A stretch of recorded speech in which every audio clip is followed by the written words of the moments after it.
ক্ষমতায় আছে, আরো আমাদের কাছে অনেকগুলো প্রকল্প নেওয়ার মতো পরিকল্পনা আছে, কিন্তু যে পরিকল্পনা কি উন্নয়ন করবো সেটা না বলে সংক্ষেপ করে আমার বক্তব্য শেষ করবো।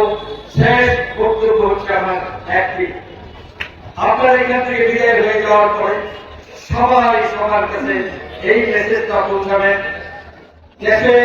দেশের যেরকম খালেদা জিয়া চিকিৎসা দিয়েছে, আমাদের নেতা আজকে মিথ্যা মামলায় সাজাপ্রাপ্ত হয়ে ফিরেছে, তারা যেন অবিলম্বে সুস্থ হয়ে সসম্মানে দেশে ফিরতে পারে, তার জন্য সবার কাছে দোয়া চাই।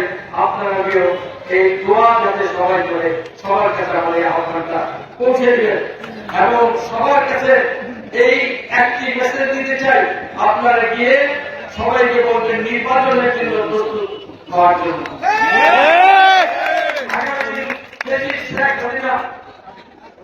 বদলের পর নির্দলীয় নিরপেক্ষ একটা অবাধ সুষ্ঠু নিরপেক্ষ নির্বাচন হবে, ভোটাররা গিয়ে ভোট দিতে পারবে। এই ভোটের প্রস্তুতি গ্রহণ করার জন্য সবাইকে আহ্বান জানাচ্ছি। আর মনে রাখবেন, নেতৃত্বে সবসময় করবে ভালো মানুষকে, সমাজে দেশে পরিবারের ভালো মানুষের সম্মান বৃদ্ধি করতে হবে, ভালো মানুষের নেতৃত্ব প্রতিষ্ঠা করতে হবে। আগামী দিনে আমরা সকল পর্যায়ে আমাদের ভোট প্রয়োগ করে যোগ্য দক্ষ সব নেতৃত্ব প্রতিষ্ঠা করব।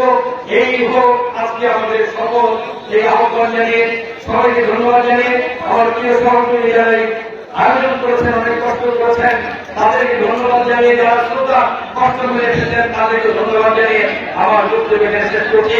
আল্লাহ হাফেজ।